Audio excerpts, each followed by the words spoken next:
सुखी होगा। मैं तो कहता हूं कि वो महिला जो एक बेटे को जन्म देती है नागिन की तरह होती है। कैसी होती है? और तुम में से ज्यादातर ऐसी होगी, है ना? सबने यही कारनामा दिया होगा अंजाम। गीता पढ़ के देखिए, गीता ये कहती है कि दुनिया का सबसे बड़ा पाप अपने वंश का विनाश होना है। अगर बाबूजी हमारे वंश का विनाश हो गया तो हमारे जितने भी पूर्वज हैं वो सब स्वर्ग से धकेल दिए जाएंगे, क्योंकि ये माना जाता है कि किसी के भी वंश का विनाश तब होता है जब उसके सारे पुण्य समाप्त हो जाते हैं।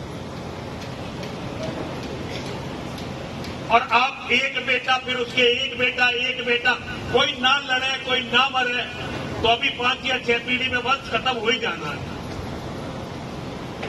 कोई एक्सीडेंट, कोई बीमारी, दुनिया में बहुत सारे झगड़े बगड़े।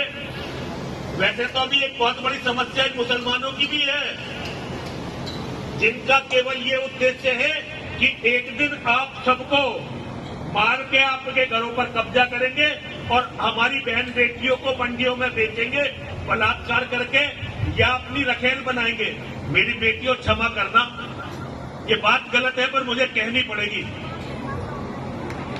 ये मैं झूठ नहीं बोल रहा हूं आपसे, मैं झूठ बोलने के लिए बाबा बना, झूठ बोलता ही नहीं, मैं सच बोलने के लिए बाबा बना हूं। तो मेरी बेटियों, जो गलती तुमने कर दी अब अपने बच्चों से कहना, एक तो अपने बच्चों की शादी जल्दी करना। अब आप कहोगे हम तो भगवान का नाम लेने के लिए बैठे थे, ये पता नहीं कौन पाखंडी बैठा दिया, कैसी कैसी बात कर रहा। राजनीति की नहीं, धर्म समझा रहा हूं। हम बाबाओं का काम यही है, हम आपके द्वारा दिए हुई रोटी को खाते हैं। हमने जो ये कपड़े पहन रखे हैं आप में से किसी ने दान दिए हुए, ये घड़ी आपकी दान दी हुई है, ये कड़ा, ये चश्मा, हर रोटी का टुकड़ा, एक भी रोटी का टुकड़ा हमने कमाया नहीं। आप गली के कुत्ते को रोटी डालने लगो, गली का कुत्ता भी आपका वफादार हो जाएगा। तो हम तो फिर भी मानव हैं। अब जब हमें आप रोटी दे रहे हो तो हमारा तो भगवान से केवल यही कहना है कि भगवान सदैव आपकी रक्षा करें, आपके परिवारों की रक्षा करें, आपके बच्चों की रक्षा करें, और जो आपके बच्चों के, आपके परिवार के, आपके धर्म के शत्रु हैं, मेरी मां और मेरे महादेव उनका विनाश करें। लेकिन केवल प्रार्थना से नहीं होता बेटा, कर्म भी करने पड़ते हैं। कर्म प्रधान विश्व रचि राखा, जो जस करी तो तत्फल चाखा, सकल पदार्थ है जगमाही, कर्महीन नर पावत नहीं। भगवान ने ये जो जन्म हमें दिया है, ये जो दुनिया बनाई है, ये कर्म करने के लिए बनाई है।